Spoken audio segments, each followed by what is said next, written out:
간 적이 있어요. 그때 아마 우리 목사님하고 뵙고 사모님을 뵌 기억이 납니다. 근데 7, 8년 지났는데 우리 사모님 뵀는데 그때 그 모습 그대로네요. 하나도 안 늙으셨어. 네. 목사님도요, 똑같아요. 7, 8년 지났는데. 저는 어때요? 감사해요. 네네. 아, 좋으네요. 말씀 한 구절 보겠습니다.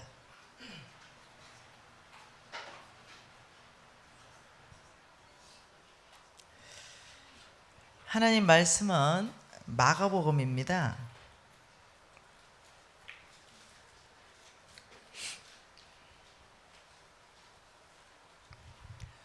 지금 이거 테스트로 한번 연결해 볼까? 나오네요. 마가복음 5장입니다. 마가복음 5장 21절, 22절, 23절 석절입니다. 같이 읽을게요. 예수께서 배를 타시고 다시 맞은편으로 건너가시니 큰 무리가 그에게로 모이거늘 이에 바닷가에 계시더니 해당장 중에 하나인 야이로라는 이가 와서 예수를 보고 발 아래 엎드려 간곡히 구하여 이르되 내 어린 딸이 죽게 되었사오니 오셔서 그 위에 손을 얹으사 그로 구원을 받아 살게 하소서 하거늘. 자, 이 3절하고 무슨 일이 일어났냐면 이 해당장 딸이 죽게 되었어요. 그러니 이 해당장의 이름은 야이로예요. 근데 이제 이 딸이 죽게 되니까 예수님이 이제 지나간다는 그 소문을 듣고 그 예수님이 많은 병자들을 고쳤더라. 이제 이 소문을 들은 거죠. 그러니까 그 지나가는 예수님의 길을 막고 이제 예수님, 우리 딸이 죽게 되었으니 좀 우리 집에 가서 딸 좀 살려주세요. 지금 이런 거예요. 여기 23절에 보면 간곡히 구하여, 이때 이 말은요 아주 급하게 구한다 이런 뜻입니다. 네, 아주 급하게 우리 딸이 죽게 됐으니 빨리 가야 됩니다 이런 뜻이에요. 네, 그런데 이제 35절에 같이 한번 읽어볼까요? 이제 23절에서 훌쩍 12절이나 건너뛰어서 35절입니다. 아직 예수께서 말씀하실 때에 해당장의 집에서 사람들이 와서 해당장에게 이르되 당신의 딸이 죽었나이다. 어찌하여 선생을 더 괴롭게 하나이까? 죽어버렸어요. 그 집에 가지도 못했는데 이미 죽어버린 이런 상태가 발생한 거죠. 그런데 이 해당장 집으로 가는 중간의 사건을 지금 집어넣어놨어요. 무슨 말 이해되죠? 이 사건을 집어넣어놨는데 꼭 샌드위치처럼 집어넣어놨죠. 오늘 그 중간 사건을 한번 보고 싶은 거죠. 이렇게 급한데 여러분이 이제 해당장이라고 생각해 보세요. 예수님만 가시면 살아나요. 죽으려고 하는 이 딸이 우리 예수님 빨리 만나야 돼요. 너무 급해요. 1초가 급합니다. 이렇게 해서 왔는데 우리 예수님 너무 여유가 많은 거죠. 그래서 그 중간에 가는 중에 무슨 사건이 하나 터집니다. 그 사건이 터져서 그 사건을 해결하고 아직도 예수님이 뭔가 말씀하시는데 죽어버렸어요. 이때 여러분이 해당장이라면 어떨까요? 얼마나 마음이 낙심되고 상하지 않겠어요? 자, 그 중간의 사건이 뭔지 24절부터 25절 두 절 한번 읽어볼까요? 이에 그와 함께 가실새 큰 무리가 따라가며 애워싸 밀더라. 12해를 혈루증을 앓아온 한 여자가 있어. 이렇게 말했어요. 여기서 지금 애워싸 밀더라 이 단어가 뭔지 압니까? 네, 아주 적절한 표현은 어떤 표현이냐면 여러분 지하철 타시죠? 지하철에 그 출근 시간에 1호선, 2호선 아시죠? 내가 타고 싶어가 타는 거 아니잖아요. 줄 서 있으면 누가 밀어 넣어줘서 그냥 거기 들어가잖아요. 그리고 잡을 거 없잖아요. 그냥 콩나물 시루처럼 그냥 에워싸임을 받아 서 있잖아요. 근데 내가 내릴 역이 아닌데 밀고 나와서 어쩔 수 없이 나도 따라 내리잖아요. 그리고 다시 타야 되잖아요. 이게 뭐냐면 에워싸 밀더라, 지금 이런 표현입니다. 그러니까 우리 예수님이요, 꼼짝달싹하지 못할 만큼의 사람에게 둘러싸여 있다, 지금 이런 말이에요. 자, 그러면 지하철에 내가 꼭 낑겨 있다면 나를 만지는 사람이 몇 명일까요? 서로 피부 닿는 사람이 몇 명일까요? 피부란 이 옷이 닿는 사람이 최소한 밀려 다니니까 최소한 10명은 넘었을 거예요. 막 밀려 다니니까. 자, 그런 중에 이 12회 12년 동안 피가 멈추지 않는 병, 이런 어떤 여자가 있었어요. 그러니까 이 여자는 어떠냐면 26절에 이렇게 말했습니다. 많은 의사에게 많은 괴로움을 받았고, 그게 의사가 필요 없는 거예요. 의사도 못 고쳤다 이 말입니다. 많은 의사, 한 의사가 아니라 이 의사, 저 의사, 이 병원, 저 병원, 네, 이 의사면 내 병을 고칠까, 저 의사면 내 병을 고칠까. 유명하다는 명의라는 명의는 다 찾아다니고 했지만 소용이 없다 이 말입니다. 그리고 또 뭐라 그래요? 가진 것도 다 허비하였으되 아무 효험이 없고 도리어 더 중하여졌던 차에, 이 자매는 12년 동안 피가 멈추지 않는 이 혈류병을 앓은 자매인데, 이 자매가 이 병을 고치기 위해서 돈을 다 허비했다. 있는 돈 다 팔아. 여러분 중병 걸리면 지방 거들나는 거 아시죠? 집 팔고 땅 팔고 산 팔고 이렇게 해서라도 그 병을 고친다면 고치는 거죠. 가끔 자녀들이 중병에 걸렸을 때 이 자녀들을 고치기 위해서 이 집안이 거들나는 그런 집안들을 제가 많이 봤습니다. 그러니까 서울대 병원 가면 고칠까? 아, 서울대 안 됩니다. 이 병원 미국으로 가야 됩니다. 그러면 그 자녀 고치기 위해서 집을 가지고 있겠어요? 집을 팔아서라도 미국만 가면 고친다는데 안 가겠어요? 그러니 이 자매가 지금 그런 거예요. 많은 의사에게 많은 괴로움을 받고 가진 것도 다 허비해버리고, 그리고 아무 효험도 없고 도리어 더 중하여졌다, 더 병이 깊어졌다, 피가 흐르는 게 더 많아졌다, 혹은 이래 해석이 될 수가 있는 거죠. 굉장한 고통이죠. 이런 차에 27절 같이 읽을까요? 예수의 소문을 듣고 무리 가운데 기어 뒤로 와서 그의 옷에 손을 대니, 이렇게 말했어요. 예수의 소문을 들었어요. 예수는 중풍병자도 고치고, 그 예수는 봉사도 눈뜨게 하고, 그 병사는 이 안전병이는 일어나고 죽은 사람도 살아난대. 이 소문을 들은 거예요. 마지막인 거죠, 이 자매에게는. 여러분 생각해 보세요. 혈우병이다 이러면은요, 레위기 15장에서는요 부정하다 이럽니다. 부정하다. 부정하기 때문에 뭘 만지면 안 돼요. 혈우병은 격리시킵니다. 왜냐하면 이 자매가 물을 만지면 물이 부정해져 버리고, 이 자매가 예를 들면 뭐 어떤 음식을 만지면 그 음식 전체가 부정해져 버리고, 이 자매가 사람을 만지면 만진 그 사람이 부정해져 버리고, 이게 부정이거든요. 그래서 이 부정하다 이러면은 어떤 상황이냐면요, 굉장히 고립돼 버립니다. 이해되시나요? 혼자가 돼 버려요. 사람도 안 만나주고 공동체 안에 살 수가 없어요. 가족들하고도 이 부정한 거는 격리시켜 버립니다. 그래서 경제적으로 파탄나고 관계가 파탄나고 사회적으로 고립되는 이런 상황이라고 여러분들이 이해하시면 되겠어요. 얼마나 낙심 가운데 있었겠어요. 굉장히 쉽지 않은 그런 상황 가운데 예수의 소문을 들었어요. 의사도 소용없고 돈도 다 날아갔고 병은 더 중하고 약도 소용이 없고, 그런데 그 예수라는 사람이 이 마을로 지나간대. 그 예수를 네가 만나면 내 병을 고칠 수 있을까? 이제 이러는데 보니까 막 에워싸여 있는 거예요. 그 지하철 2호선 출근 시간처럼 이런 상황인 거예요. 이 자매가 어떤 행동을 취했는가 보죠. 27절에 예수의 소문을 듣고 무리 가운데 끼어 뒤에 와서 그의 옷에 손을 대니 이렇게 말했어요. 예수님 뒤에서 손을 살짝 댄 거예요. 여러분 지금 에워싸 밀드라 이랬는데요. 예수님 뒤에 손댄 사람이 한두 명이겠어요? 예수님 옷에 손만 댔겠어요? 아예 몸을 붙이고 있는 사람도 있었을 거예요.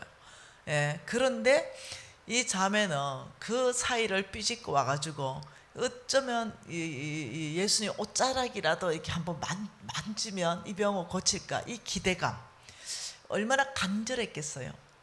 얼마나 갈급했겠어요. 마지막 희망 아니었겠어요? 이런 상황 가운데 왔다는 거죠. 그러니까 28절에 이는, 그 자매가 왜 그렇게 손을 댔느냐 그 이유를 설명하는 거죠. 이는 내가 그의 옷에만 손을 대어도 구원을 받으리라 생각함이라. 그 옷에만 손을 대도 이 혈루증으로부터 구원받는다, 병을 고침을 받는다, 이 생각을 가지고 그 옷자락을 만진 거예요. 이해되시죠? 이런 상황이 됐습니다. 그러니까 29절에 이에 그의 혈루 피 흐르는 거 근원이 곧 마름에 병이 나은 줄을 몸이 깨달았다. 몸이 이 피가 흐르는 걸 알고 있는 거죠. 근데 그것이 더 이상 안 흐르는 걸 자기 몸이 이미 알게 된 거죠. 이러니까 예수님께서는 또 30절에 뭐라 그래요? 같이 읽을까요? 예수께서 그 능력이 자기에게서 나간 줄을 곧 스스로 아시고 무리 가운데 돌이켜 말씀하시되 누가 내 옷에 손을 대었느냐 하시니 제자들이 여짜오되 무리가 에워싸 미는 것을 보시며 누가 내게 손을 대었냐 물으시나이까. 그러니까 예수님께서 누가 내 옷에 손댔냐 이 말은 뭐냐면, 예수님이 그래 물었는 것은 누가 이렇게 믿음 있는 행동을 했냐 이 말이죠. 근데 예수님 말귀를 못 알아들은 제자들은 아니 안 보입니까 지금 지금 누가 손댔는지 지금 한번 보십시오. 에워싸서 미는 것, 예수님이 밀리고 또 일로 또 밀려 딱 콩나물 시루가 된 이 상황 예수님이 지금 안 보입니까? 근데 누가 내 옷에 손댔냐고 말하면은 우리가 어찌합니까 지금 이 상황에서. 이런 거죠. 예, 그래 되니까 여자가 아는 거예요. 여자가 그 33절에 32절에 예수께서 이 일 행한 여자를 보고 둘러보시니 여자가 자기에게 이루어진을 알고 두려워하여 떨며 와서 그 앞에 엎드려서 모든 사실을 말했다 이렇게 말했어요. 여자가 사실은 접니다. 저는 요만요만해서 12년 동안 혈루증을 앓았는데 모든 의사가 소용없었고 모든 약이 소용없었고 집안은 거들났습니다. 풍지박살 났지요. 그런 상황에서 당신의 소문을 듣고 당신의 옷만 만져도 내가 낫겠다는 생각이 있었습니다. 그리고 제가 당신의 옷을 만졌는데 정말로 나았습니다. 이걸 이제 고백한 거죠. 우리 예수께서 이러시되 34절에 뭐라 그럽니까? 딸아 내 믿음이 너를 구원하였으니 평안히 가라. 내 병에서 놓여 건강할지어다. 굉장한 일이 발생한 거. 내 믿음이 너를 구원했다. 여기에 정답이 있는 거죠. 무엇이 구원했냐면 너의 믿음이다. 여러분 우리 하나님께서는 어제나 오늘이나 영원토록 동일하신 분입니다. 그러면 여러분이 만일 12년 동안 혈루증을 앓았는데 전 세계를 다니면서 병을 고쳐도 못 고치고 의사가 필요 없고 돈이 필요 없고 약이 필요 없어요. 이런 상황 가운데라면 오늘날이라요. 오늘날. 그러면 여러분은 내 병을 오직 하나님이 고친다고 믿습니까? 믿음이라는 건 바로 그거예요. 여기 성경 안에서의 믿음 말고요. 성경 안에서 12의 혈루증 앓은 이 여인의 믿음을 보고 예수님이 고친 것 말고요. 예수님은 어제나 오늘이나 영원토록 동일하신 분입니다. 오늘 이 시점에 예수님이 부활하셔서 하나님 우편에 올라가시고 오늘 이 시점에 이 땅에 예수님이 계시지 않는 이 시점에 말씀하신 것이 나는 어제나 오늘이나 영원토록 동일하다. 그리고 주께서 나는 아버지께로 가고 내가 성령을 보낼 것이다. 이렇게 말했어요. 자, 그러면 성령으로 예수님은 오늘날 저와 여러분과 함께 하시는 거죠. 이런 상황에서 이 일이 동일하게 여러분에게 있다면 말입니다. 즉 이 일이 동일하게 여러분에게 12년 동안 혈루증 앓는 이 병이 나한테 있다면 여러분이 병원을 찾아다니겠죠? 집을 다 팔겠죠? 네, 좋다는 약은 다 먹어볼 거예요. 근데 효험이 없어요. 오히려 병이 더 심해져요. 이런 상황 가운데 있다면 여러분 안에 내가 예수만 만나면 이 병이 나을 건데 이런 생각이 있습니까? 이게 바로 믿음이라는 거예요. 여러분 아세요? 2년 채 안 됩니다. 홍성근 목사님하고 저하고 영국을 갔어요. 영국에 가서 어떤 집회를 이제 인도하는 중이었어요. 많은 사람이 아니었어요.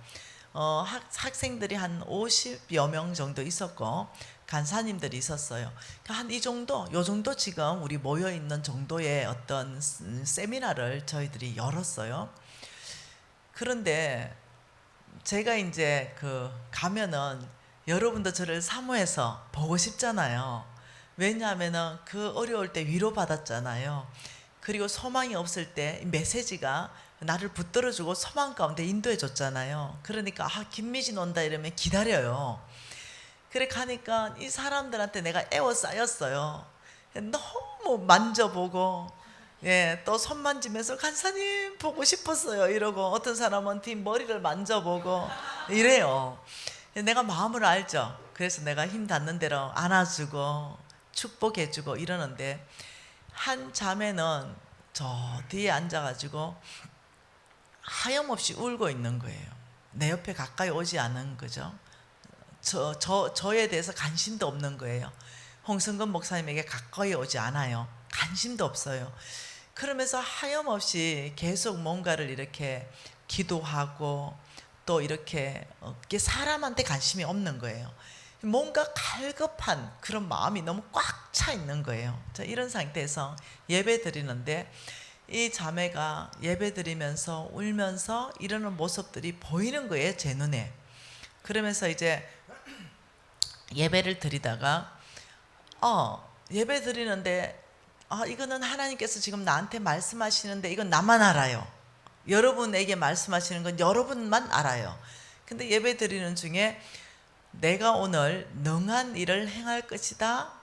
그냥 이런 마음이 내 안에 쑥 일어나는 거예요. 나에게 완전 아이디어가 없었던 내 생각이 아닌데 내가 오늘 능한 일을 행할 것이다. 이게 내 생각 속으로 쑥 들어오는 거예요. 그때 제가 알아듣는 거예요. 영적으로 예민하게. 우리 모임 안에서 하나님이 오늘 뭔가는 능한 일을 행하실 것이다. 이걸 제가 알아듣는 거죠. 무엇을 능한 일을 행하실지는 몰라요. 그냥 그렇게만 쑥 내 머릿속에 그 메시지가 들어왔어요. 그리고 전심으로 예배 드리는데 주님께서 오늘 불치병에 걸린 사람은, 오늘 믿음 있는 사람은 나오십시오. 기도하겠습니다. 제가 이렇게 선포한 거예요. 하나님의 음성을 듣고. 그러니까 이제 사람들이 막 나오는데 그 우는 그 자매는 나오지도 못하는 거예요. 이런 상황 가운데 제가 쭉 보다가 그 자매한테 가서 기도해 줬습니다. 그리고 또 기도해 줬죠. 또 기도했고 또 기도했고 우리 홍 목사님 기도하고 이런 시간들을 가졌죠. 그리고 우리는 한국으로 돌아왔어요. 그런데 이제 그게 영국에 지부장님이, 이 종이 지부장님이 계세요. 우리 NCMN의 파송 1호 선교사님입니다. 영국에서 지부장, 영국 지부, 오케이운동본부 영국 지부의 지부장이세요. 이제 그분이 연락이 온 거예요. 간사님, 너무너무 놀라운 간증입니다. 무슨 일이냐? 사실 그 어떤 자매 이름은 못 밝힙니다. 그 자매가 10수년 동안 혈루증을 앓았습니다. 그래서 부부 사이의 모든 관계가 깨졌습니다. 피가 멈추지 않으니까.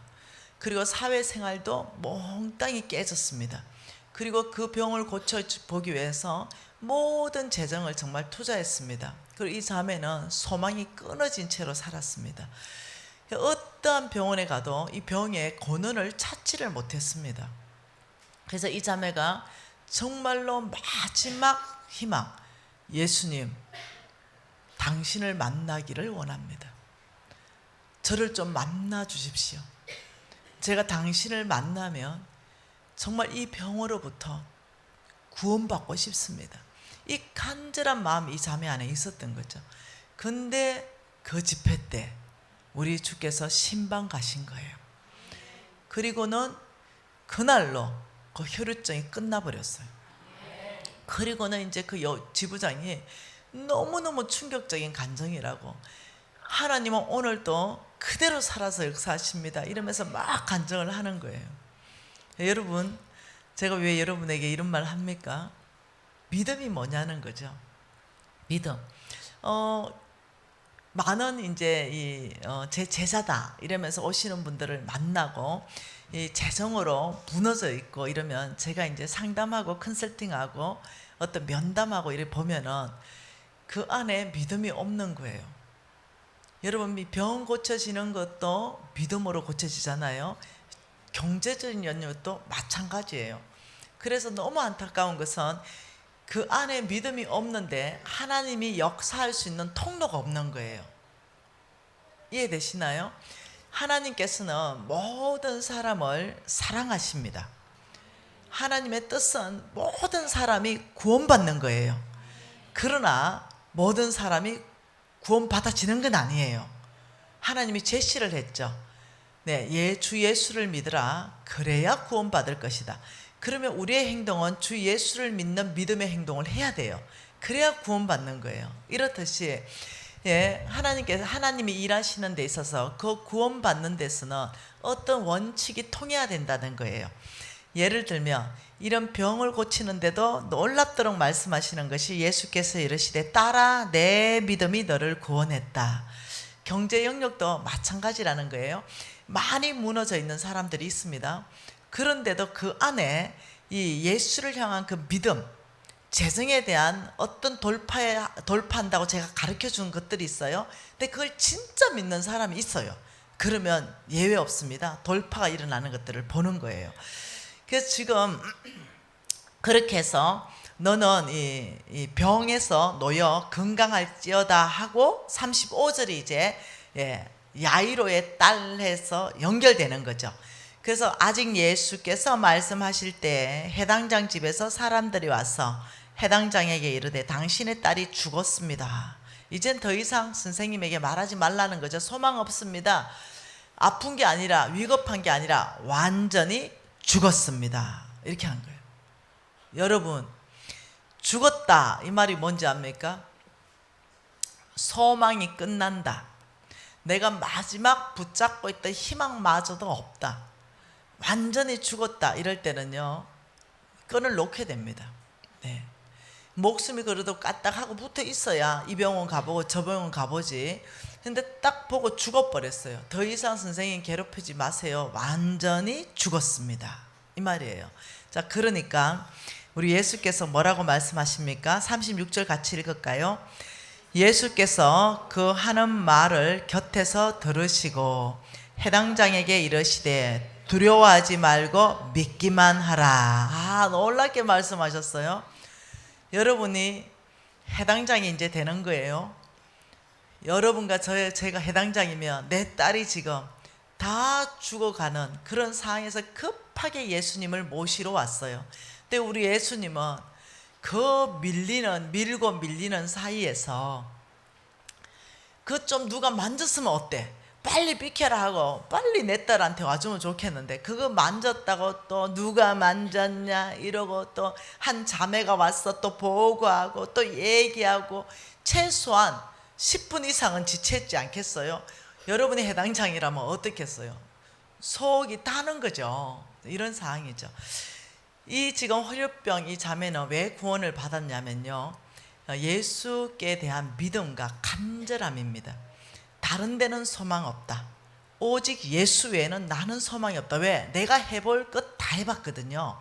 그러니 마지막 소원이기 때문에 간절하고 갈급합니다. 이게 마지막이거든요. 네.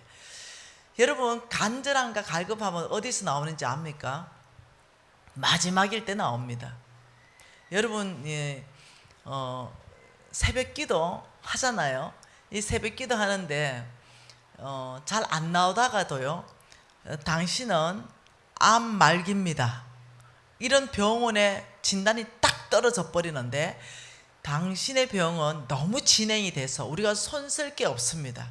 이제 남은 생에 잘 준비하세요. 길면 6개월입니다. 이런 거 받아봤어요, 여러분? 이러면 마지막이에요.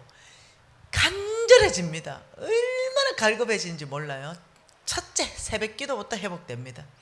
제일 앞에부터 나와서 왜? 마지막 이제 주님밖에 없기 때문에. 병원에 가봐서 안 된다 그러니까, 암이 온몸에 다 퍼졌다 그러니까 그때서야 어떠냐, 우리 주님은 죽은 자도 살린다 그랬는데 암 퍼진 거 가질 거 이거 주님 만나면 이게 된다 이러면서 믿음의 용사들이 되기 시작합니다. 이 꼴이 나면 다들 믿음의 용사가 되는 거예요. 근데 그러기 전에는요, 이 믿음의 용사 되기가 정말 쉽지 않은 거예요. 사람들이 이렇게 말합니다. 미진 간사님 완전히 돌파하셨는데 그 어떤 이 노숙자 같은 삶을 10년 살았거든요. 네, 정말 노숙자 같은 삶을 10년 살았어요. 하나님이 내 정인입니다. 네, 근데 그 10년 살고 제가 돌파했잖아요. 그것도 제가 멋지게 돌파했잖아요. 지금 우리 회사의 영양제로 140개국의 아이들이 무료로 영양 지원을 받고 있어요. 그러니 얼만큼 멋지게 돌파했냐고요. 근데 왜 그렇게 미진간사 돌파했냐 물으면 정답이 뭔지 압니까? 저는 마지막이었거든요. 저는 소망이라고는 친정에도 없고 시댁에도 없고 남편에게도 없고, 남편 돈 안 버는 선교사였거든요. 내 소망이라고 누구도 나를 도와줄 수 있는 어떤 여건도 없는 거예요. 친구들 다 떠나갔죠. 네, 사업하다가 쫄딱 망해가지고, 네, 사업할 때 만난 사장님들 다 빚쟁이 채권 채무자로 바뀌어버렸죠. 늘 나만 보면 머리털 뽑을 생각들만 하고 있죠. 이런 상황 가운데서 저는 마지막이었거든요. 저는 경영학과 출신 아닙니까? 저는 이것도 하고 저것도 하고 저것도 하고 세상 방법 다 해봤거든요. 근데 안 됐거든요. 그러니 완전히 마지막 때 홍성근 목사님이 성경적 재정 원칙으로 돌파라, 이걸 가르쳐줬단 말이에요. 그걸 딱 듣는 순간 마지막이잖아요. 헷가닥 돌아버린 거죠. 이해되세요? 마지막이기 때문에 이 여유가 좀 있을 때는 그냥 여유 있게 적어놨다가, 그래, 많은 방법 중에 성경적 재정 원칙은 또 한 방법이지, 이렇게 되는 거죠. 왜? 아직 여유가 있기 때문에. 내 방법도 있고 성경적 방법도 있고 또 어떤 컨설팅도 받고 여러 가지 아이디어도 있고. 근데 저는 그 모든 게 하나도 없었거든요. 이 지금 12회의 혈루증 앓은 이 자매님과 똑같은 심정이었거든요. 예수님 아니면 성경적 재정 원칙 아니면 아버지 저는 죽음밖에 없습니다. 이게 완전한 마지막에서, 네, 이 자매의 마지막 소원으로 예수님을 옷자락이라도 만지면 회복될 것 같은 그 믿음, 예수님을 내가 만나고 싶은 이 갈급함이 그때가 최고조였습니다. 지금은 타락한 것 같아요. 뭔가 그때에 비하면 지금은 아주 그냥 새벽에 눈 안 떨어지면, 옛날에는 뭐냐, 눈 안 떨어져도 무조건 눈 감고라도 새벽기도 갔습니다. 요즘 어떻게 해요? 사역이 많으니까 2시 반에 자고 4시 반에 눈이 안 떨어질 때가 있어요. 우리 집 앞에 교회에 나가는데. 그럼 어떠냐면 하나님 봐주세요. 2시간밖에 못 잤잖아요. 이러고 또 자는 거예요. 그래서 내가 자면서 하나님 저 타락했어요. 내가 이렇게 말해요. 그만큼 갈급함이 적어지는 거예요. 왜? 이제 넉넉하거든요. 재정이 풍성하거든요. 사람이 이러면서요 타락한다니까요. 영적으로. 아무리 제가 영적으로 막 갈급하고 싶고 막 하나님 앞에 옛날에 그 10년 노자 생활할 그때만큼을 회복하려 해도 죽어도 안 돼요. 안 된다니까. 일단 배가 불러서 안 돼요. 네. 배고플 때는 그 밥 한 끼 때문에 주님 앞에 나가서 부르짖고 아버지 뭐 조지물레에게는 5만 번 응답하신대 막 이러면서 했는데 이제는 어떻게 해요? 그 기도 안 해도 쌀이 넘쳐나. 네. 그 너무 부유해진 거죠. 근데 주님 앞에 늘 아버지 타락하지 않기를 원합니다. 이러면서 그때의 영적 상태보다는 훨씬 제가 무뎌졌다는 걸 아는 거예요. 훨씬 갈급하지 않다는 걸 안다는 거예요. 네, 그렇지만 사역은 더 파워풀하고 능력은 더 나오고 있습니다. 아, 난 참 이해가 안 돼요. 이것도 뭔 말 이해되죠? 그때는 능력이 안 나왔고 사역도 없었어요. 오직 주님. 근데 요즘은 어떠냐? 그때보다 잠을 훨씬 많이 자고요. 그때보다 성경 훨씬 덜 읽고요. 그때보다 기도 시간은 훨씬 줄어들었고요. 그게 뭐냐? 배불러서 그래요. 그래도 저는 하루에 성경을 50장 읽습니다. 최소한. 하루에 성경 50장 안 읽으면 내 밥 안 먹는다 작정을 했습니다. 네, 50장 읽는데 시간 얼마 안 걸려요. 네. 우리 신랑하고 약속했죠. 우리 신랑도 그렇게 하고 계시고. 그리고 또 최소한 무시로 수시로 기도하는 거 빼고요. 주님 앞에 따로 시간을 떼어서 3시간 무조건 주님 앞에 기도합니다. 우리 신랑은 교회 가서 부르짖으면서 기도하고 나는 우리 집에서 기도방이 따로 있습니다. 거기 가서 기도하고 이거는 놓친 적이 없습니다. 그런데 옛날 그 광야 때 있었던 어떠냐 하루 종일 기도했습니다. 하루 종일 산에 올라가 있고 왜 할 게 아무것도 없으니까 하루 종일 산에 올라가서 손 들고 기도하고 하루 종일 주님 앞에 왜 뭐 먹을 게 있어야 먹죠. 먹는 시간도 없으니까 엎어져 있고 이게 거의 주님 앞에 있었어요. 그때하고 지금은 사역 형태가 바뀐 것도 있죠. 그렇지만 내 중심의 그 갈급함을 말하는 거예요. 예수를 향한 그 간절함을 말하는 게 배 부르니까 덜해지는 게 맞다는 거죠. 지금 죽어버린 거예요. 이제는 어느 의사한테 데려가보고 데려가지도 못해요. 완전 죽어버렸기 때문에. 근데 예수님께서 두려워하지 말아라. 믿기만 해라. 아, 놀라운 말씀을 했어요. 네, 그러면서 우리 예수님께서 가셨습니다. 그리고 41절 같이 읽습니다. 그 아이의 손을 잡고 이러시되 죽었어요. 죽은 아이 손을 잡고 이러시되 달리다꿈 하시니 번역하면 곧 내가 내게 말하노니 소녀야 일어나라 하심이라. 소녀가 곧 일어나서 걸으니 나이가 12살이더라. 사람들이 곧 크게 놀라고 놀랐다. 아, 여러분 왜 예수께서 죽은 자를 일으키십니까? 우리 예수님이 가지고 있는 권세입니다. 죽음의 권세를 이미 이기신 예수가 가지고 있는 권세, 우리 하나님의 권세입니다. 네.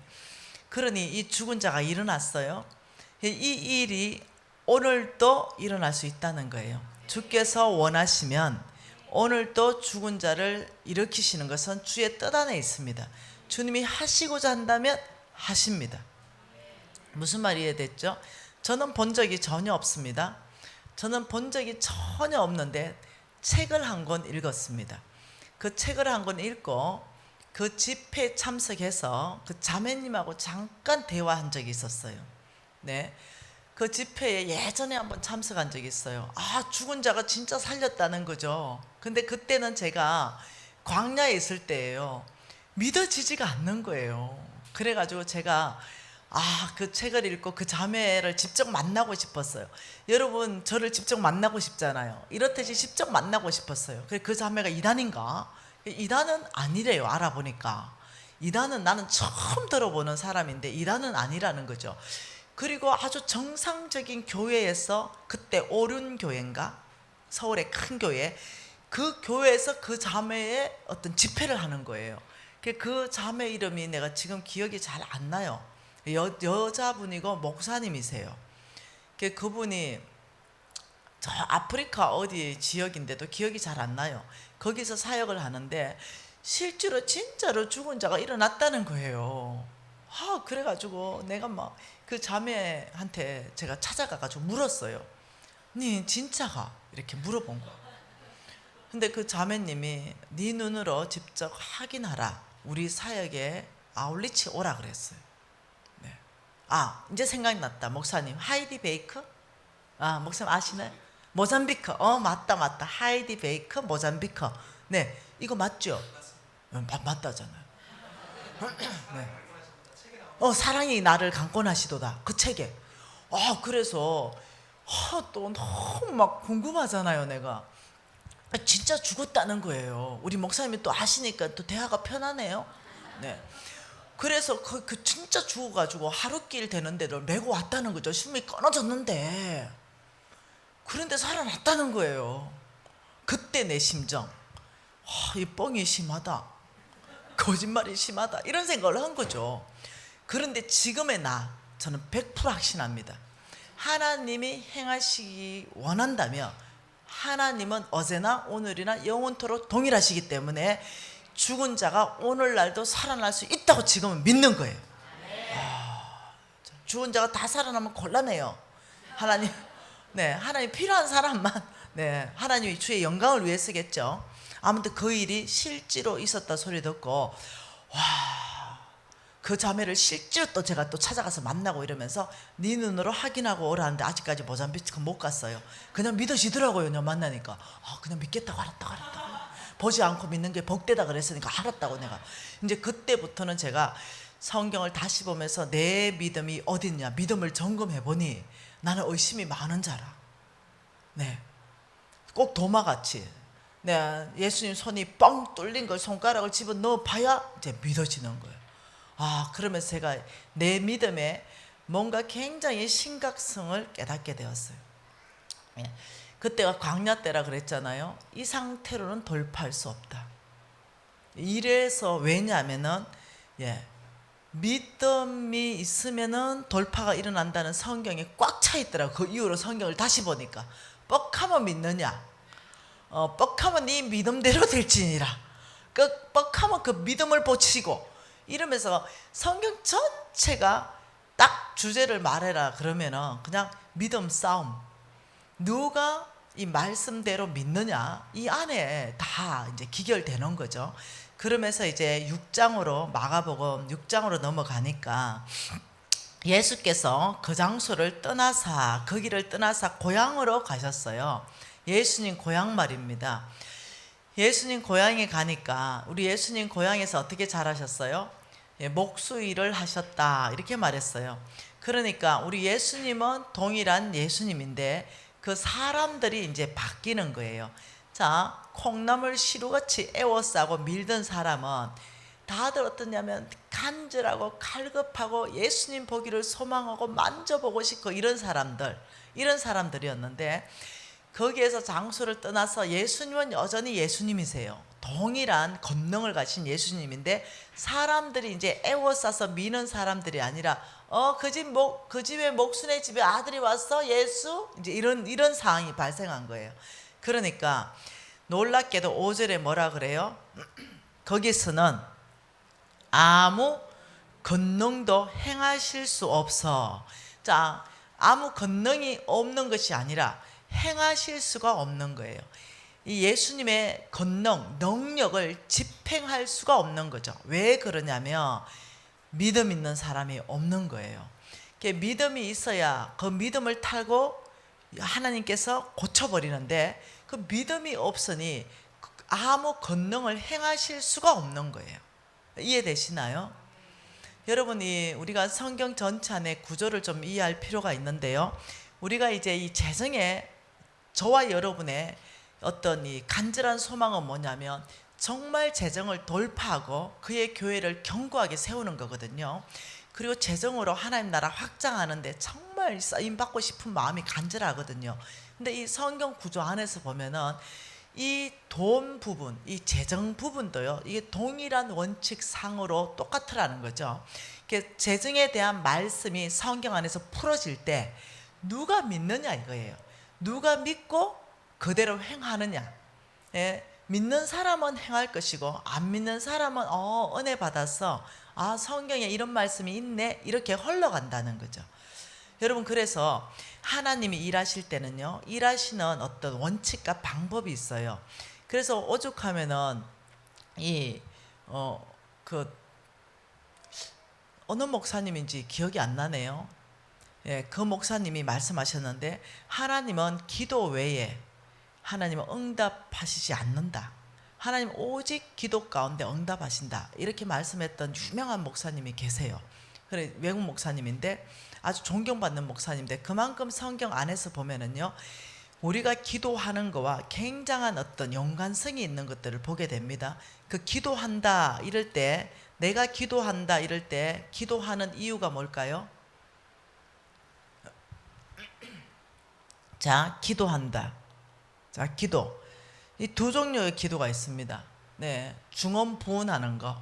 네, 그냥 뭐 했는 말도 하고 했는 말도 하고 중언부언, 무슨 주문 외우듯이 이렇게 하는 기도. 이것을 보고 뭐라냐면 믿음이 없다는 거예요. 그냥 믿음은 없이 그냥 기도하라니까 중얼중얼 그냥 기도하라니까. 자, 여러분이 기도했는 내용을 노트에 한번 적어볼래요? 그게 하나님이 들으시고 다 이루신다면 생각하면 어떻게 했어요? 내 기도가 다 이루어진다면 어떻게 하겠냐는 거죠. 네. 그리고 하나는 어떠냐면 믿음 있는 기도가 있는 거예요. 하나는 믿음 있는 기도, 하나는 믿음 없는 기도. 이거는 시간 낭비라는 거예요. 시간 낭비. 네. 그러나 믿음 있는 기도는, 예, 이 사람들의 목표는요, 반드시 응답받기 위해서입니다. 반드시 응답받음. 예, 응답받기 위해서 기도하지. 예, 내가 응답받지 않는데 기도한다. 그렇진 않은 거죠. 여러분, 하나님 일하시는 원칙에 대해서 한 번 더 봐보십시다. 열왕기상 18장이에요.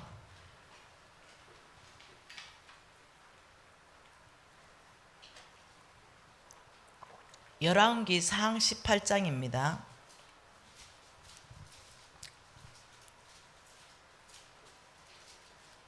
1절 한번 읽어볼까요? 많은 날이 지나고 제3년에 여호와의 말씀이 엘리야에게 임하여 이르시되 너는 가서 아합에게 보이라. 내가 비를 지면에 내리리라. 자, 여러분, 이게 3년 동안 비가 안 왔지요, 그죠? 그때 3년 동안 왜 비가 안 왔냐면 기도를 들으시고 비가 안 왔어요. 그런데 지금 이렇게 말했습니다. 많은 날 3년이 지나고 제3년에 여호와가 먼저 엘리야에게 말씀을 걸으셨어요. 엘리야, 네 내 말 좀 들어봐. 그러니까 엘리야, 네 하나님, 종이 듣겠습니다. 너 지금 빨리 아합에게 가라. 내가 비를 지면에 내릴 것이다. 이러면서 큰 비라고 말했습니다. 근데 3년 동안 비가 안 왔고 지금도 보니까 구름이 아주 쨍쨍해요. 네. 이런 상황 가운데, 자, 내가 비를 지면에 내리겠다. 그 시작점이 뭡니까? 비를 내리는 시작을 누가 했어요? 그렇죠. 이게 중요하다는 거죠. 자, 비를 내리는데 이 시작을 엘리야가 한 게 아닙니다. 하나님이 시작했습니다. 내리시면 되잖아요. 그냥 내리시면 되잖아요. 이분은 전능자잖아요. 이분은 그냥 전능자예요. 그냥 비를 내리시면 돼요. 그런데 엘리야는 어떤 사람이냐면 하나님이 어떻게 비를 내리시는지를 알고 있는 사람이에요. 그러면서 엘리야의 행동을 여러분 보십시오. 바로 아합에 가서 얘기했습니다. 비가 올 것이라고 말 다 했지요. 그리고 얘기하고는 이제는 비가 오는 데 있어서 어떻게 하나님이 비를 내리냐. 하나님 음성 들었어요.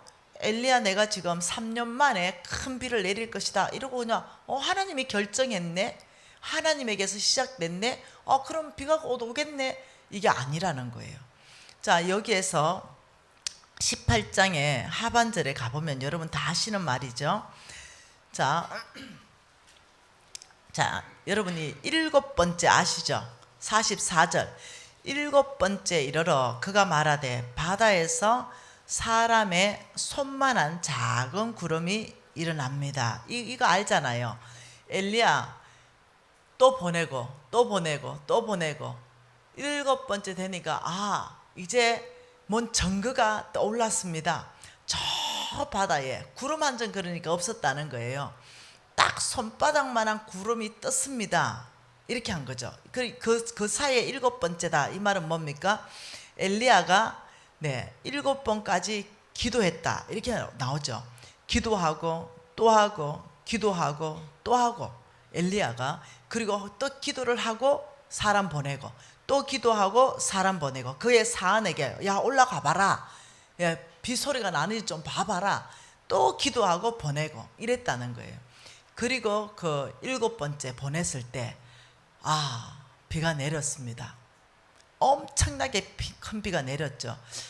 여러분 우리가 이해하는 건 이겁니다. 하나님께서 결정한 것들을 많다는 거예요. 저와 여러분에게 이제 재정에 대한 하나님의 결정이 많을 거예요. 성경 안에서부터 많을 거예요.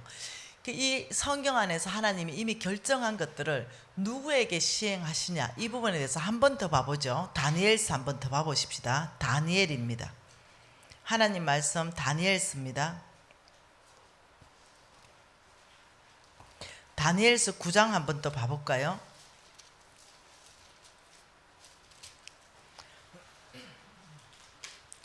다니엘서 9장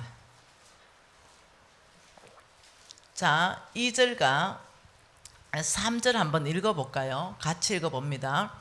곧 그 통치 원년에 나 다니엘이 책을 통해 여호와께서 말씀으로 선지자 예레미야에게 알려주신 그 연수를 깨달았나니 곧 예루살렘의 항폐함이 70년 만에 거치리라 하신지라. 자 여기서 잘 한번 봐보십시다. 여기는 지금 다니엘이에요. 이 다니엘이 뭐 하냐면 하나님의 음성 듣는 법, 음성 듣는 법. 이렇게 우리가 지금 재물을 다루려면 믿음으로 살아야 돼요. 그 믿음으로 살아야 되는데 사람들이 너무 광신자라는 거죠. 우리가 믿음으로 산다 이럴 때 이 믿음이 뭐냐면 하나님의 음성을 듣고 사는 걸 믿음이라 그래요. 하나님의 말씀을 따라서 사는 삶을 믿음이라 그래요. 그럼 하나님 믿음으로 산다 할 때는 하나님의 음성 듣는 법을 우리가 알아야 된다는 거예요. 귀가 열려야 된다는 거예요. 그래야 믿음으로 살고 하나님 음성과 하나님 말씀을 들을 수 있는 귀가 열려야 그 다음에 뭐가 옵니까? 내가 음성 들었으니까 순종할 수 있는 사람이 되고 말씀하신 그 하나님을 신뢰할 수 있는 사람이 되는 거죠. 하나님 음성 들었기 때문에 순종은 이거는 내가 할 일입니다. 내가 할 일을 하고 그다음 하나님 음성 들었기 때문에 하나님이 하실 일입니다. 하나님 말씀하신 그 하나님이 하실 거라는 거죠. 그럼 분명히 믿음으로 산다는 거에는 내가 할 일이 있습니다. 하나님 말씀한 거에 대한 나의 반응이 있어요. 그러니까 지금 우리가 하나님 음성 듣는 법에 있어서 이걸 건강하게 배우지 못하면 아주 어떤 혼돈성에 빠지고 이상한 음성을 자꾸 하나님 음성이라 그래요. 근데 오늘 다니엘을 보니까 이렇게 말합니다. 내가 누구를 통해서 들어요? 음성을 놀랍게도 예레미야에게 알려주신 그 연수를 깨달았나니 다니엘이 책을 통해 여호와께서 말씀하신 선지자 이렇게 말했죠. 근데 이 책이 뭐냐면 다니엘이 하나의 음성 들었어요. 이 책이 뭐냐면 예레미야였습니다. 예레미야. 이 예레미야서를 지금 여러분이 가지고 있는 예레미야서, 지금 내가 가지고 있는 이 예레미야서를 읽다가, 그렇게 다시 말하면 이 책이라는 것은 성경입니다. 성경을 읽다가 이 예레미야서를 통해서 하나님이 예언해 놓은 그 예언서를 읽다가 내가 70년 만에 우리가 돌아가겠구나 이걸 깨달았다는 거예요. 자, 여러분 이것을 가지고 여기에 표시해 놓으세요. 여기 다니엘서 9장 표시해 놓고 우리가 예레미야 29장으로 가보죠. 예레미야 25장도 있고 29장도 있는데 25장부터 보죠. 자, 지금 다니엘이요, 이 예레미야서를 읽고 있는 거예요. 여러분도 예레미야서 읽었지요? 읽고 있는 거죠. 봅시다. 이 모든 25장 11절입니다. 11절 12절 같이 읽어볼게요. 이 모든 땅이 폐허가 되어 놀랄 일이 될 것이며 이 민족들은 70년 동안에 바벨론의 왕을 섬기리라. 여호와의 말씀이니라. 70년이 끝나면 내가 바벨론의 왕과 그의 나라와 갈대아에 있는 땅을 그 제약으로 말미암아 벌하고 영원히 폐허가 되게 할 것이다. 지금 이스라엘 민족이 바벨론으로 잡혀갔단 말이에요. 두 가지 예언이 쏟아졌어요. 너희들이 바벨론으로 잡혀가서 70년이 되면 내가 너희들은 땅으로 돌아오게 할 것이고 그 바벨론은 내가 칠 것이다. 그 땅의 제약으로 말미암아서 내가 이 바벨론을 무너뜨릴 것이다. 지금 이 예언이거든요. 29장도 읽어볼까요? 29장 10절도 읽어볼까요? 읽어봅시다. 여호와께서 이와 같이 말씀하시니라. 바벨론에서 70년이 차면 내가 너희를 돌보고 나의 선한 말을 너희에게 성취하여 너희를 이곳으로 돌아오게 하리라. 지금 다니엘이 이 책을 지금 읽고 있어요. 지금 이 구절을 읽고 있어요. 우리는 이거 읽고 넘어가죠. 근데 앞날에 대해서 예언한 거예요. 그 다니엘이 우리가 바벨론으로 잡혀온 게 몇 년이 됐지라고 계산해 보니까 어머 70년이 된 거예요. 그 다니엘이 하나의 음성 들은 걸 뭘로 통해서 들었어요? 성경 말씀이요. 여러분 하나의 음성이 듣는데 가장 안전하고 건강한 방법이 뭐라고요? 말씀요. 말씀을 통해서 하나의 음성 듣는 게 가장 안전하고 건강한 방법이에요. 여러분이 어떤 말씀을 들었다 하더라도 성경과 맞지 않으면 그거는 하나님 음성이 아닙니다. 네. 그래서 다니엘이 다시 9장으로 한번 가볼까요? 이 다니엘이 이것을 깨달았다 그랬어요. 예레미야에게 알려주신 그 연수 예레미야서를 통해서 깨달은 거예요. 그러니 다니엘의 행동, 자, 믿음으로 사는 건 뭐라고요? 믿음으로 사는 거 다시요. 믿음으로 사는 게 뭐라고요? 믿음이란 하나님의 음성을 들었어요. 하나님 뜻을 알았지요. 그러면 내가 할 일 순종이 따라와야 되는 거예요. 자, 다니엘은 하나님의 음성을 들었어요. 예레미야서를 통해서 들었습니다. 그러면 하나님의 계획이 우리 민족을 구원하는 것이고 이 바벨론을 심판하는 거라는 거 알았어요. 그러면 하나님이 어떻게 일하시는지 다니엘은 아는 거예요. 그래서 다니엘이 행동이 뭡니까? 9장 3절입니다. 같이 읽어볼까요? 내가 금식하며 베옷을 입고 죄를 덮어 쓰고 주 하나님께 기도하며 간구하기를 결심했다. 놀랍죠? 그러니까 다니엘은 하나님이 이미 이 70년 만에 이 민족을 돌아보는 것은 하나님의 계획입니다. 비를 내리는 것도 하나님의 계획이고, 근데 가만 있어서 되는 게 아니라는 거예요. 하나님께서는 기도 가운데 역사하시는 분이에요. 이 다니엘은 하나님이 어떻게 역사하시고 일하시는지를 이미 알고 있는 거예요. 그러니 다니엘은 내가 금식하고 베옷을 입고 죄를 덮어 썼다, 이 말은 무슨 말이냐면 내가 우리 민족의 죄를 회개한다. 주님 앞에 이 죄에서부터 돌이킨다, 이 말이에요. 그러면서 기도했을 때 그 다음은 어떤 10장으로 넘어가 보죠. 그 다음에 어떤 일이 일어났어요? 12절에 10장 12절에 그가 내게 이르되 다니엘아 두려워하지 말라. 내가 깨달으려 하며 내 하나님 앞에 스스로 겸비하기를 결심하던 첫날부터 내 말이 응답받았다. 그래서 내가 너의 그 기도 때문에 왔다 이러면서 이 천사가 이제 오는 거예요. 메신저가 온 거예요. 그러면서 너가 여기서 중요하게 한 거 보세요. 하나님 앞에 스스로 겸비했다. 이 말은 뭐냐면은 악에서 회개하고 돌이키고 기도했다, 이 말입니다. 자, 여기서 우리가 재정을 다루기 위해서 영적 세계에서 일어난 일들을 이해할 필요가 있습니다. 그래서 13절에 어떤 일이 있냐면은 바사 왕국의 군주가 21일 동안 막았다. 영적 전쟁이 일어나는 거예요. 하나님의 이 큰 부흥 안에서 이 땅 안에 한시적으로 활동할 수 있는 이 악한 사단의 활동이 허락되어 있습니다. 네, 그 악한 사단이 이 부흥을 막았다는 거예요. 이 부흥을 가지고 오는 이 천사들을 막았다는 거죠. 그 공중에서 전쟁이 지금 일어났다는 거예요.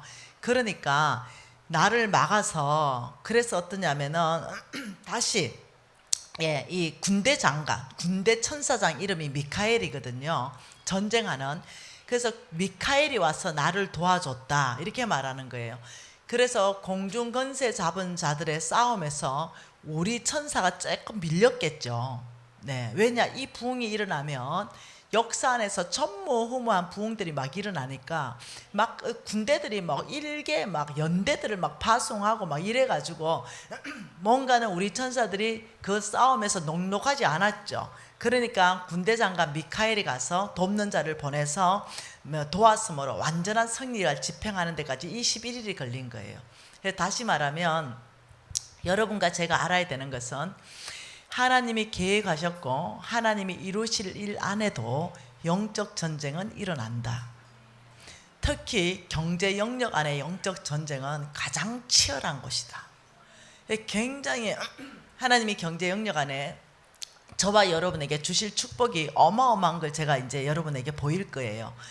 이것을 나의 것 되게 하기 위해서까지는 그 어떤 영적 전쟁이 일어나는 거예요. 보이지 않는 세계 안에서. 그래서 우리가 그 보이지 않는 세계 안에서 영적 전쟁에서 승리하려면 우리의 기도는 멈춰지면 안 돼요. 그래서 이 안에서 승리하는 비결이 기도가 굉장히 중요하고 악한 길에서 돌이키는 게 굉장히 중요한 거예요. 그래서 이 영적 세계와 이 재정을 연결하지 못하면 재정 돌파하기가 힘듭니다. 지난주였습니다. 지난주에 거룩한 빛 비전교회 김의경 여자 목사님인데 제가 너무 존경하는 목사님입니다.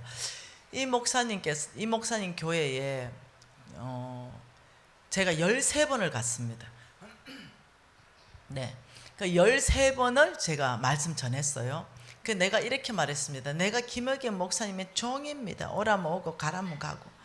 제가 한 교회에 2번 집회하는 걸 원하지 않습니다. 그 이유는 대기된 교회가 너무 많기 때문에. 그런데 그 교회에 13번을 갔다. 그것도 같은 주제로. 내가 뭔 한 말 할 말이 또 있겠어요.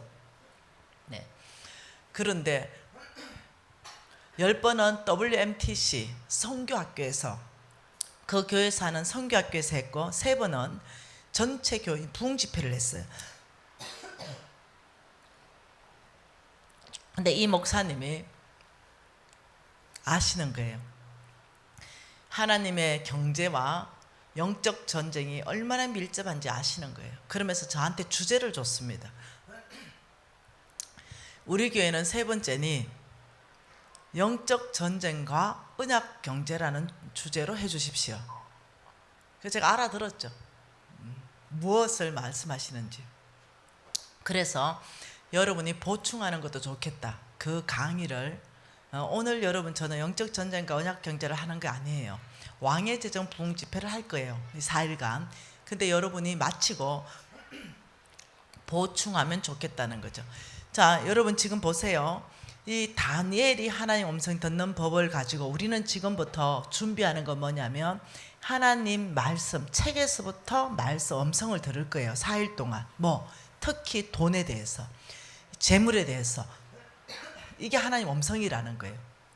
자꾸 어떤 이상한 음성을 들으려고 애쓰지 마시고 이 성경 안에서부터 하나님이 돈에 대해서 뭐라고 말씀하시는가, 말씀이 나왔다면 다니엘처럼 그것을 하나님 음성으로 받고 회개할 건 돌이키고 나아갈 건 나아가고 이렇게 해야만이 답이 나온다는 거예요. 그래서 하나님 음성은 어디서부터 듣는다? 성경 말씀부터 듣는다. 그 탁월한 다니엘도 성경 말씀부터 들었다. 자, 한번 봐보십시다. 에스겔서 말씀 한번 더 봐보십시다.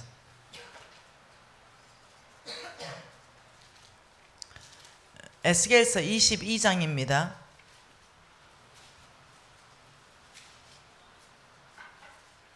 에스겔서 22장 25절 한 절 말씀 같이 읽어보죠. 그 가운데서 선지자들의 반역함이 우는 사자가 음식물을 움킨 같았도다. 그들이 사람의 영혼을 삼켰으며 재산과 보물을 탈취하며 가부를 그 가운데 많게 하였으며. 선지자들의 죄를 말하고 있습니다. 뭐요? 특히 재산과 보물을 탈취했고, 예, 이 말은 음식물을 움키고 재물에 대한 타락을 말합니다. 선지자들의 재물에 대한 타락. 자, 26절은요. 그 제사장들은 내 율법을 범하였으며 나의 성물을 더럽혔으며 거룩함과 속된 것을 구별하지 아니하였으며 부정함과 정한 것을 사람이 구별하지 아니하였으며 그의 눈을 가리어 나의 안식일을 보지 아니하였으므로 내가 그들 가운데서 더럽힘을 받았느니라. 거룩함의 상실. 제사장들, 주의 종들 거룩함이 상실한 것에 대해서, 죄에 대해서 말하고 있습니다. 그리고 27절입니다. 그 가운데 그 고관들은 음식물을 삼키는 일이 같아서 불의한 이익을 얻으려고 피 흘려 영혼을 멸하였다. 그러니까 고관들, 높은 위치에 있는 위정자들, 이런 사람들의 재물, 불의한 이익, 네, 이 얘기를 하는 거예요. 재물의 타락. 28절에는요. 그 선지자들이 그들을 위하여 해치라고 스스로 허탄한 이상을 보며 거짓 복수를 행하며 여호와가 말하지 아니하였어도 주 여호와께서 이같이 말씀하였느니라 하였으니 영적 지도자들을 죄입니다. 영적 지도자들. 네, 영적인 타락을 말하는 겁니다. 29절에 그 백성은 포악하고 강탈을 일삼고 가난하고 궁핍한 자를 압제하고 나그네를 부당하게 대했다. 예, 백성들이 재물의 타락, 하나님의 뜻대로 재물을 쓰는 것이 아니라 하나님은 끊임없이 고아와 가바 객들을 도와주라 하는데 그렇게 하지 않고 오히려 가난한 자를, 더 궁핍한 자를 압제하고 학대하고 이렇게 해서 백성들의 재물에 대한 이 백성들의 죄를 말하고 있어요. 다시 한마디로 말하면 총체적인 타락을 말합니다. 어느 한 영역이 살아있는 곳이 없는 것. 선지자들이 재물로 타락하고 제사장들은 거룩함으로 무너지고, 네, 그 높은 위정자들은 불의한 이익을 취하면서 타락하고 영적 지도자들은 스스로 허탄한 이상을 말하고 그 백성들도 재물에 타락하고. 여러분, 우리 한국을 보는 것 같지 않습니까? 네, 이런 총체적인 죄, 총체적인 타락. 네, 이럴 때 예, 하나님이 먼저 아세요. 지금 이거 다 보고 계시고.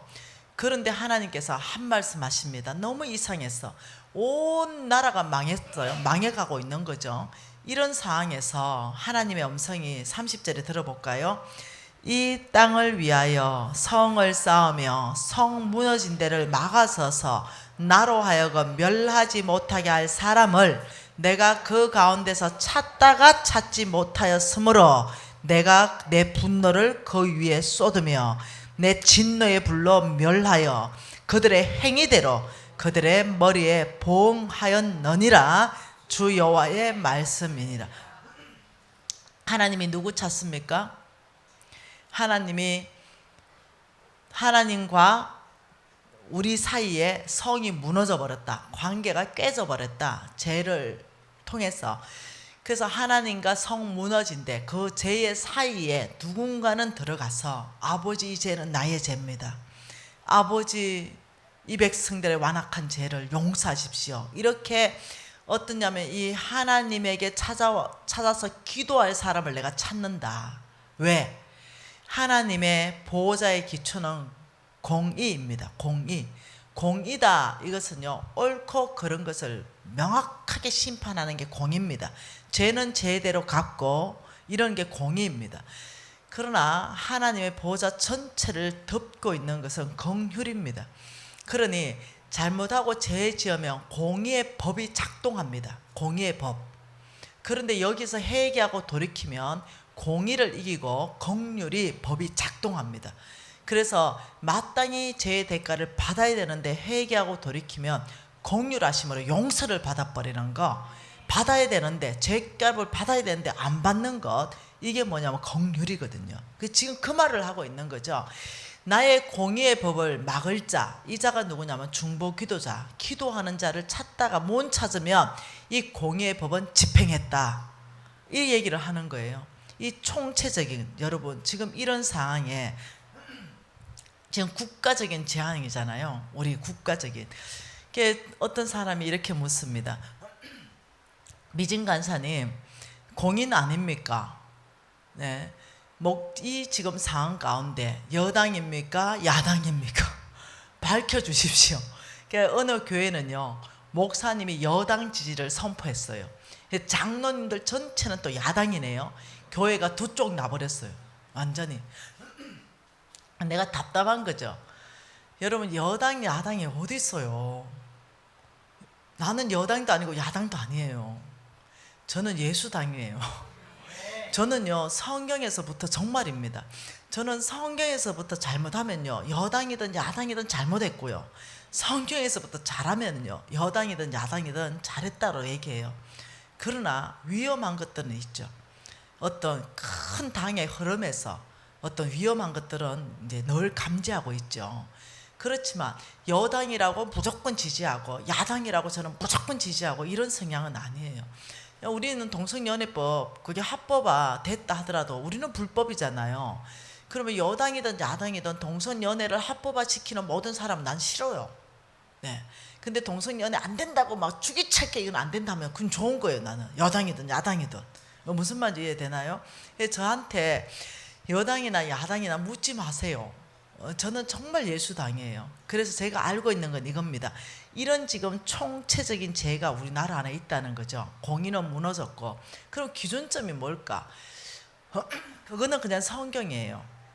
성경에서 정의롭고 정직하고 투명하고 정치권 안에는 공의로워야 된다, 이런 것들이 무너지면 그건 잘못한 거예요.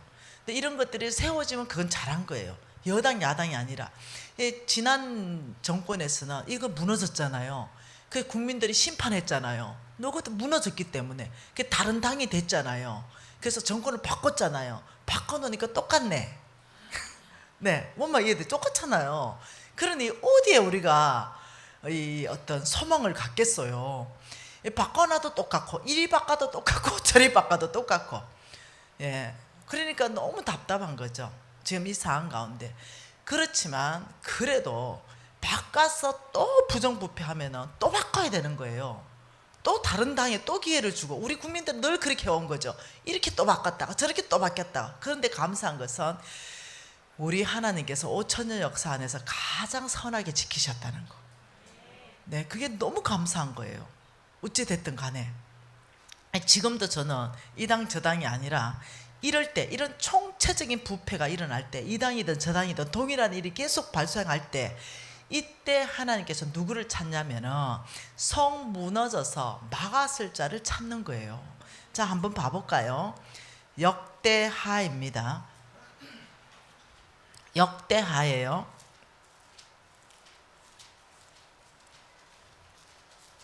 우리가 지금 이렇게 공부하는 이유는 재정 공부를 하기 위해서입니다. 역대하 7장 7장 13절 같이 읽겠습니다. 혹 내가 하늘을 닫고 비를 내리지 아니하거나, 이게 무슨 말이에요? 하늘을 닫고 하나님이 비를 안 내린다, 이 말은 경제적인 재앙을 말합니다. 경제 재앙.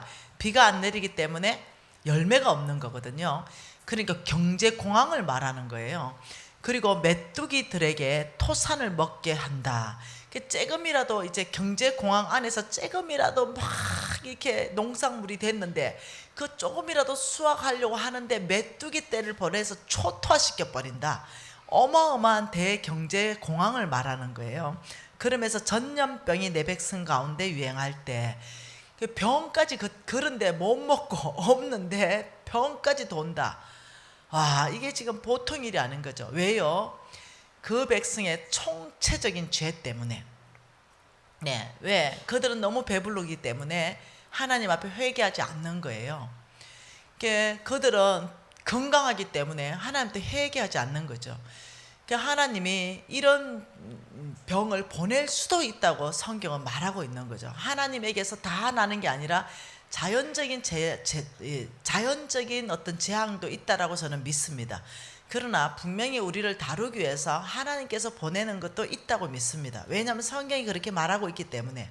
그래서 이럴 때 하나님께서 뭐라 했냐면 14절에 같이 읽습니다. 내 이름으로 일컫는 내 백성이 그들의 악한 길에서 떠나 스스로 낮추고 기도하여 내 얼굴을 찾으면 내가 하늘에서 듣고 그들의 죄를 사하고 그들의 땅을 고칠 것이다. 우리 하나님께서 뭐라고 했냐면 내 이름으로 일컫는 내 백성들이, 자, 다니엘이 하나님의 뜻을 알았을 때 스스로 겸비하고 낮추고 죄를 뒤집어 썼다, 회개했다는 거예요. 악한 길에서부터 나부터 돌이킨다. 내가 죄가 없다 하더라도 아버지, 이 교회의 죄는 나의 죄입니다. 이렇게 하면서 우리 내 이름으로 일컫는 내 백성은 저와 여러분이 아니겠습니까? 우리부터 악한 길에서 떠나라. 그럼 뭐 부정직한 것은 어떻게 해요? 악한 길에서 떠나면 나부터 정직한 거, 이게 지금 악한 길에 떠나는 거 아니겠어요? 이렇게 하면서 우리가 하나님 앞에 교만을 낮추고 겸손함으로 아버지, 이 땅을 고치십시오. 이럴 때 내가 듣겠다, 이렇게 말하는 거예요. 그리고 내가 너의 기도를 듣고 그 땅을 고칠 것이다. 여러분, 이 문제를 정치로 푸시려면 안 돼요. 지금 이 한국 안에 이 문제 있는 거, 이 문제를 하나님이 개입하실 수 있도록 우리가 기도해야 돼요. 지금은요, 여러분 아세요? 하나님이 정치권에 나라를 맡긴 적이 없어요. 하나님은 그의 교회에게 나라를 맡겼어요. 성경 전체 얘기입니다. 예? 여러분, 이 교회의 영적 수준이요, 사회적이 그대로 똑같습니다. 교회가 타락하면요, 사회는 그대로 타락합니다. 교회의 정치가 부패하면은 사회 정치가 부패합니다. 이게 항상 비례하면서 갑니다. 이 사회 현상에서 지금 굉장히 부정부패하고 있는 현상이 지금 보이잖아요. 뭐 이 정권이든 저 정권이든. 그러면 죄송해요, 교회가 그만큼 부정부패하다는 뜻입니다. 지금 이 정권이든 저 정권이든 지금 싸우고 난리가 났고 두den강이 나고 막 일어났죠. 분열이 일어났잖아요. 이것은 교회가 그만큼 분열이 일어나고 있다는 뜻이에요. 이걸 아셔야 됩니다. 그래서 이때는 무엇을 해야 되냐면 정말 주님 앞에 나가서 전심으로 이 총체적인 죄 앞에서 아버지, 이 땅을 고치십시오. 그러면서 이 땅 저 땅이, 이 당 저 당이 당론으로 갈 것이 아니라 아버지, 정치계 안에 공의가 바로 서게 해주십시오. 이 정직함이 서게 해주십시오. 예를 들면 이 당 저 당이 아니라 악인들이 뭔가를 도모한다면 여당이 예를 들면 뭔가 도모하고 야당이 뭔가 도모하는데 우리는 누가 악인인지 몰라요. 하나님의 기준점에서 벗어나는 도모는 악인입니다. 성경의 기준점에서 벗어나는 거. 그러면 성경의 기준점은 공의롭고 정의로운 거예요. 그런데 그것을 보고 과연 공의롭고 정의롭게 지금 이 일을 처리하고 있는가? 아니면 어떤 것은 아주 어떠냐면 몰아서 처리하고 이것은 봐주고 있는가? 이런 모든 것들이 기준점이라는 거예요. 정말 정직하고 투명한가? 이런 것들이 기준점에서 이 당 야당을 떠나가지고 우리가 기도하는 것은 성경에서 위배되는 모든 어떤 계획을 획책하는 악인들의 모임을 주님 파쇄시키고 아버지, 그들의 도모들을 어그러지게 하시고 그 안에서 분열이 일어나서 이 도모가 성사되지 않게 하십시오. 주님, 악인들을 주께서 친히 아버지 그 도모들을 이렇게 개입하셔서 그들의 도모가 망하게 해주십시오. 그러면서 시편 18절에 뭐라 합니까? 이렇게 말하죠. 너희들은 악인을 향하여 원수들을 향하여 강한 노다사를 당기라. 원수들이 망하기 전까지는 절대로 뒤돌아서지 말라. 이게 뭐냐면 영적 전쟁 하는 데 있어 가지고 우리의 자세입니다. 원수를 향하여 너희들은 노다사를 당겨라. 그들이 망하기 전까지 뒤돌아서지 말아라. 우리는요, 하나님의 정치를 세워야 되고 하나님을 두려워하는 사람이 정치권 안에 들어가야 되는 거예요. 예, 그래서 하나님이 이 땅을 통치하고 다스리고 정의롭고 공의로운 나라가 설 수 있도록 우리는 어떻게 그 원수들의 계획들이 망하기까지는 기도를 쉬면 안 된다는 거예요. 끊임없이 주님 앞에 나가서 나라와 민족을 위해서 부르짖고 기도하고, 여당이든 야당이든 악인의 도모들은 무조건 무상케 될 수 있도록 아버지 이 나라를 주님 손에 붙여드립니다. 우리가 정치에 이용돼서는 안 되거든요. 아버지 주께서 이 나라를 구원하십시오. 우리가 전심으로 주님 앞에 나와서 기도해야 되거든요. 지금 이때는 기도할 때입니다. 예레미야 5장 1절 한 절 더 봐보죠.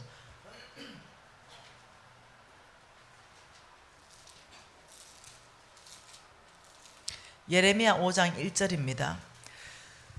자, 한 절 더 봐볼게요. 너희는 5장 1절입니다. 너희는 예루살렘 거리로 빨리 다니며 그 넓은 거리에서 찾아보고 알라. 너희가 만일 정의를 행하며 진리를 구하는 자를 한 사람이라도 찾으면 내가 이 성읍을 용서하리라. 참 놀라운 말씀입니다. 너희는 한 사람만 있으면, 하나님이 찾은 사람 뭐라고요? 성 무너진 곳을 막아서서 아버지 이 땅을 공의하게 여겨주십시오. 아버지 불쌍히 여겨주십시오.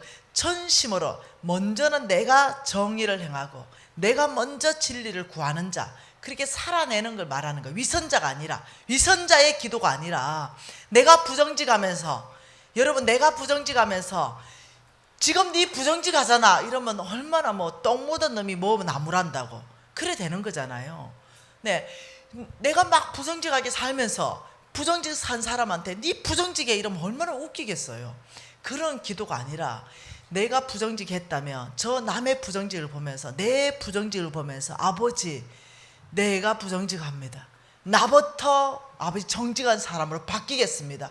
나부터 공의롭고 정의로운 사람으로 바뀌겠습니다. 나부터 삶을 바꾸면서 하나님 앞에 아버지 이것은 남의 죄가 아니라 우리 교회의 죄입니다. 우리 교회들이 이렇게 타락하고 부정직했기 때문에 이 사회가 타락했습니다. 우리 교회의 정치가 분열됐기 때문에 이 사회 정치가 이렇게 분열됐으니 교회의 죄로 우리가 고백하고 전심을 주님 앞에 구하고 나가야 된다는 거. 그때 하나님께서는 너희들의 기도를 듣고 내가 이 땅을 고칠 것이다. 모세가 하나님 앞에 올라갔지요. 십계명 받으러 올라갔습니다.